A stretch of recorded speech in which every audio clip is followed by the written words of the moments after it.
Hi, I'm Sarah from The Upcoming. A pleasure to have you here with us in London for the film festival. Hi. If you could begin with an introduction to The New Boy, what can people expect when they watch it? Entertainment. I think it's a French word, entertainment. I don't know if it's English. Yeah, absolutely. Entertainment. You might be educated.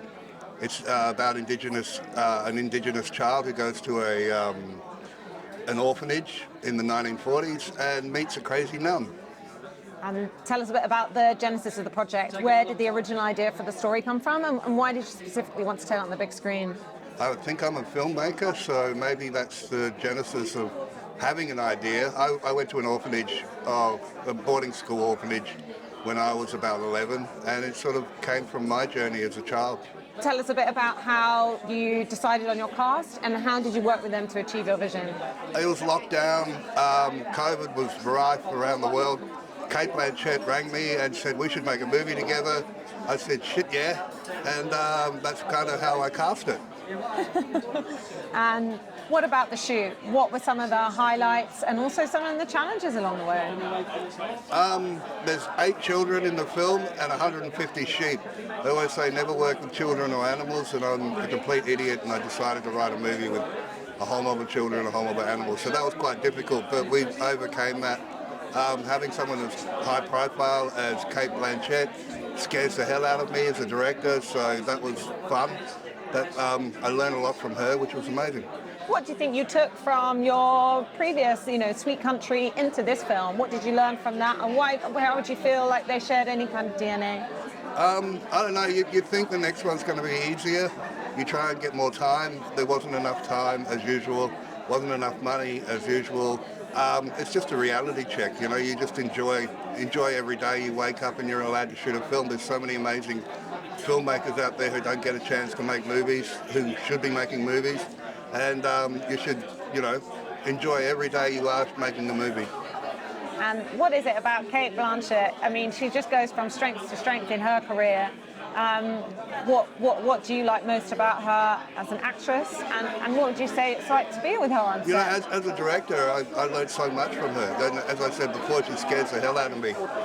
She comes on set and she has just the most unbelievably beautiful ideas about her character and where that character's going. We've had lots of conversations earlier in pre-production, but on the day, in the set, we built the set, so we couldn't actually walk around the sets when we were in pre-production, so we built everything. And then from that, Kate, found this new emotion in her character, and we worked with it. And it scared me because we went off track a bit. But you've got to trust amazing actors and let them bloom in a way. And how do you see, the representation of Indigenous communities on screen? Do you think that's evolved, progressed over time? Is there still a lot of work to be done? Absolutely. I think it's evolved a lot. The world is hungry for Indigenous storytelling. Ironically, the biggest Indigenous film in the world is called Avatar. We just don't know it. They had to paint them blue and put them put them on a different planet, but it's actually an Indigenous film. It's out there. It's all around you. It's very exciting. It's a different form of storytelling. There is a lot of stories about the voiceless, giving the voiceless a voice, and it's quite empowering. And what is the power of cinema, I guess, to change perceptions in that sense? Because as much as you might have things in the news, people might read about things, it does feel like storytelling is a way to overcome people's barriers and prejudices in a way that other things can't. Absolutely. That cinema, that screen, it's access, it's a door opening to a world that you may never, ever in your life meet, be allowed to go through or actually have access to. So actually cinema is the most amazing place to tell these stories, to give access to Londoners to a world in Central Australia where, in 1942, where they never would have thought they would have ever ended up. But they're there and they're watching this amazing story about this beautiful child and this crazy old nun. And that's what cinema does. It's that door. It's a door to worlds and universes and stories that you just never in your life will have access to. Coming from, a place of ignorance, how are relations in Australia now? Have things improved, in the real world, let's say?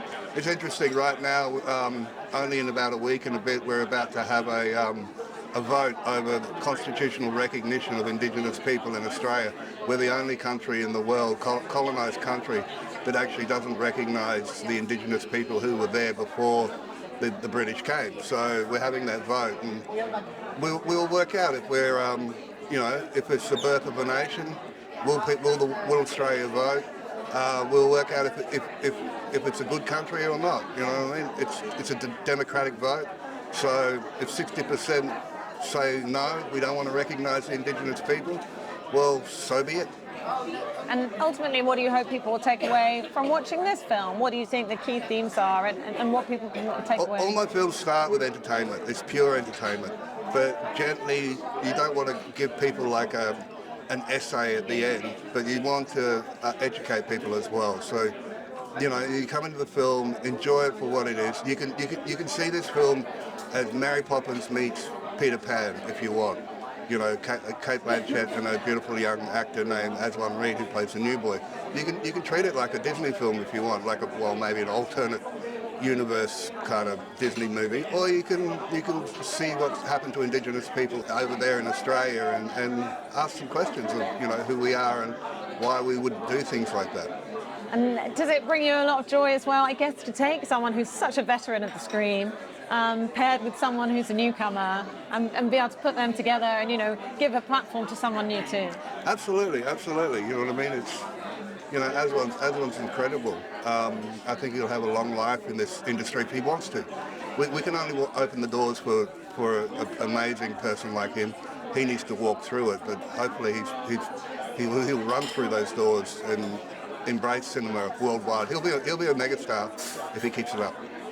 And what does it mean to you to have the film here at London Film Festival? I love London Film Festival. I've always, I've had 4 films here over the past 10, 15 years, and I've always loved it. It's always been really special.